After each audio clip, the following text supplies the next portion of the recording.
तो सारे संसार का जो आधार है वो सत्य है। सत्य सबको ताकत दे रहा है, सत्य सबको चला रहा है। ऐसा नहीं है कि सत्य केवल हिंदुओं का है या सत्य केवल मुसलमानों का या सिख या ईसाइयों का है, वो सबका है। ऐसा कोई है ही नहीं जो बिना सत्य के एक उंगली भी हिला सके। तो क्या है वो सत्य, उसको आज जानेंगे, उसको आज समझेंगे।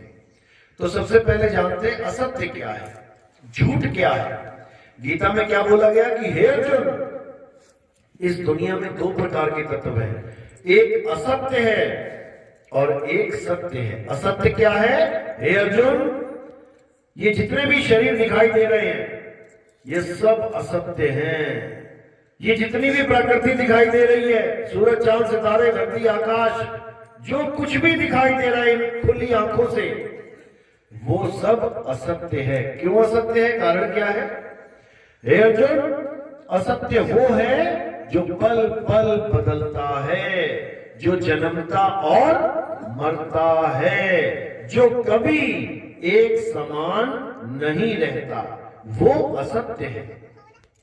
अब धरती असत्य है, आज यहां पर है, कल को पानी आया और सारी धरती काट के ले गया, कट गई।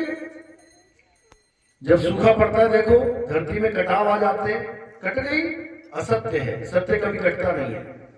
पानी आज बरस रहा है, कल नहीं बरस रहा है। आज नदी इधर से जा रही है, कल को उधर से जा रही है।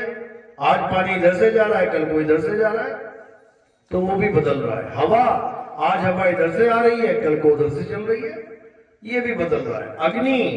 अग्नि भी बदल रही है, कभी धीमी हो जाती है, कभी बहुत तेज हो जाती है। आकाश, ब्रह्मांड, वो भी बदल रहा है। वैज्ञानिक भी कहते हैं कि ब्रह्मांड पल पल बढ़ता ही जा रहा है, बढ़ता ही जा रहा है।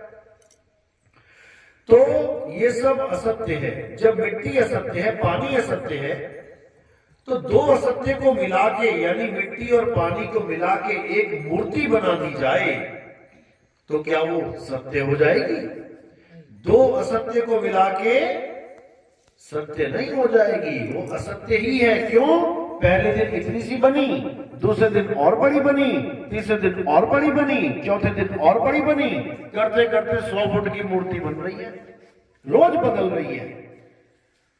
तो कृष्ण यही समझा रहे हैं, हे अर्जुन, जो पल पल बदल रहा है वो असत्य है। जब तुम पैदा हुए छोटे से थे, देखो धीरे धीरे धीरे धीरे धीरे बढ़ते रहे, आज 5-6 फुट के हो गए। और कल को ऐसे नहीं रहोगे, कल को धीरे धीरे कमर झुकने लग जाएगी, बेड हो जाओगे। धीरे धीरे काले बाल सफेद हो जाएंगे, मुंह में दांत है गिर जाएंगे, हर चीज बदलने लग जाएगी। इसलिए ये असत्य है। और केवल हमारा ही शरीर नहीं, राम जी का शरीर, हनुमान जी का शरीर, शंकर जी का शरीर, सबका शरीर, राम जी का, शंकर जी का, कृष्ण जी का, सब छोटे छोटे थे। देखो बड़े होते गए बदल रहे। छोटे से थे राम जी, गुरु जी के पास गए, जंगल में सीखने विद्या, वहीं सीता से स्वयंवर में जीत के ले आए। देखो छोटे से गए थे और शादी करके ले आए बड़े होके। बदल रहे हैं, हर चीज बदल रही है। कोई ऐसी चीज है ही नहीं जो बदल रही है, क्योंकि ये संसार का नियम ही बदलाव है। प्रकृति का नियम बदलाव है। आज यहां पर इतने सारे लोग बैठे, कल देखना यहाँ खाली होगा, बिल्कुल बदलाव है। आज कोई तीर्थ में मेला लगा है, दुनिया भर के लोग खूब चमाचम, खूब डीजे बज रहा है, खूब नाच रहे हैं, प्रोग्राम खत्म हो गया, सुनसान हो गया। तो ये सब होता ही आएगा, ये बदलाव है। बदलाव में ही असत्य है। और सत्य क्या है? हे अर्जुन, सत्य केवल एक है जो कभी बदलता नहीं है, वो कभी जन्मता और मरता भी नहीं है, उसका कभी जन्म और मरण होता ही नहीं है। ना तो उसे शस्त्र काट सकता है, ना अग्नि जला सकती है, ना वायु सुखा सकती है, ना जल भिगो सकता है। सत्य का कभी भी बाल बांका नहीं हो सकता। तो क्या है सत्य? कुछ याद आया सुन के? क्या है जिसे अग्नि जला नहीं सकती, वायु सुखा नहीं सकती, जल भिगो नहीं सकता? आत्मा। सबने सुना है, किसने नहीं सुना ये नाम कभी? सबने सुना है आत्मा नाम? हाथ खड़े करो जरा, जिस जिसने सुना है वो करना। सबने सुना है, देखो एक भी ऐसा नहीं होगा जिसने आत्मा नाम नहीं सुना। अपनी अपनी आत्मा लेके आए हो सब, किसी की घर तो नहीं छूट गई?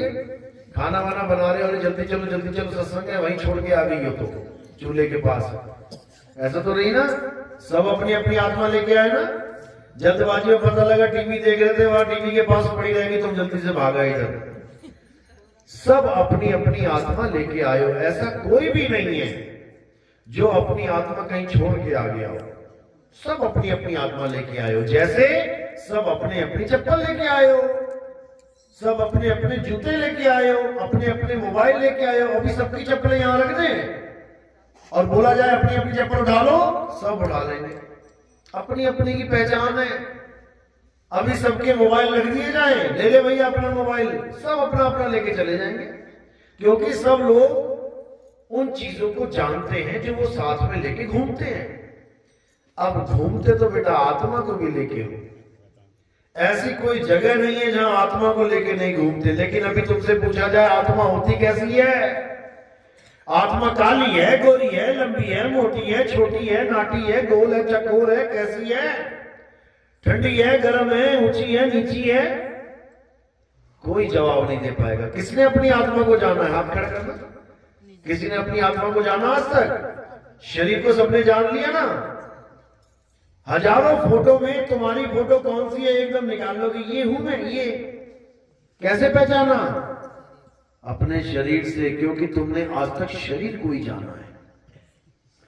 खुद के शरीर को जाना, अपने माँ बाप के शरीर को जाना, अपने पति के शरीर को जाना, बच्चों के शरीर को जाना, गांव वालों के, शहर वालों के, देश वालों के शरीर को जाना, लेकिन आत्मा को नहीं जान पाए। ना अपनी आत्मा को जान पाए, ना अपनी माँ की आत्मा को जान पाए, ना अपने भाई बहन पति बच्चों की आत्मा को जान पाए।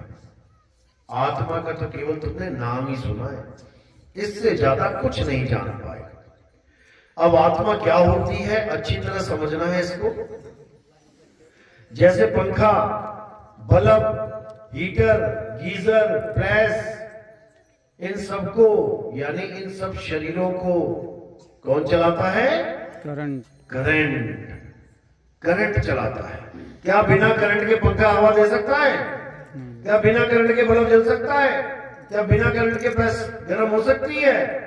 क्या बिना करंट के एसी ठंडी हवा दे सकता है? नहीं दे सकता। यानी जो कुछ भी हो रहा है करंट की वजह से हो रहा है। अब करंट कैसा होता है? क्या करंट के 3 पर होते हैं? पंखे के तो होते हैं 3 पर, शायद करंट के भी होते हो, पक्का है? बल्ब गोल गोल है, शायद करंट भी गोल गोल होता हो, बल्ब नहीं करता, ऐसा तो नहीं होता।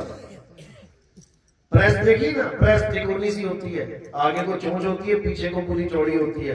करंट कैसा होता है? प्रेस की तरह होता है। कुछ तो होता है ना करंट। कैसे पता लगता है करंट क्या है? कैसे पता लगता है करंट क्या है? अनुभव से। अनुभव कैसे होता है? छू के, हाथ लगा के। करंट दिखता नहीं है आंखों से। अगर करंट दिखता होता तो आज तक कभी किसी के करंट ही ना लगता। सांप दिखता है ना, किस किस ने गलती से सांप पकड़ लिया हाथ में? पकड़ भी लिया, शाबाश। उसके बाद कितनी देर पकड़ के रखा? बच्चा होगा लग रहा है, छोटा सा सांप का। अगर सांप और करंट एक जैसे ही है, अगर गलती से सांप पकड़ भी लिया ना और देख लिया क्या है, तो ऐसे छोड़ोगे एकदम। और जब करंट लगता है तो कैसे छोड़ते हो? ऐसे ही छोड़ते हो। दोनों एक से ही है, क्योंकि पता है मृत्यु हो जाएगी, मौत हो जाएगी। तो इसी प्रकार करंट को अनुभव किया जा सकता है, करंट को देखा नहीं जा सकता। अगर देखा जाता होता तो आज तक किसी को करंट लगता ही नहीं, क्योंकि सामने दिख रहा है, तार में करंट दिख रहा है, कोई छूता ही नहीं। कब छू लेते हैं? अनजाने में, पता नहीं होता इसमें करंट है, छू लिया, लग गया झटका। झटका लगा है सबको? कोई है ऐसा जिसको आज तक करंट का झटका नहीं लगा? हाथ खड़ा करो, ये देखो हैं कुछ लोग, बहुत अच्छी बात है। अब पूरी रात हम करंट करंट करंट झटका झटका करते रहे, तब भी ये समझ ना पाएंगे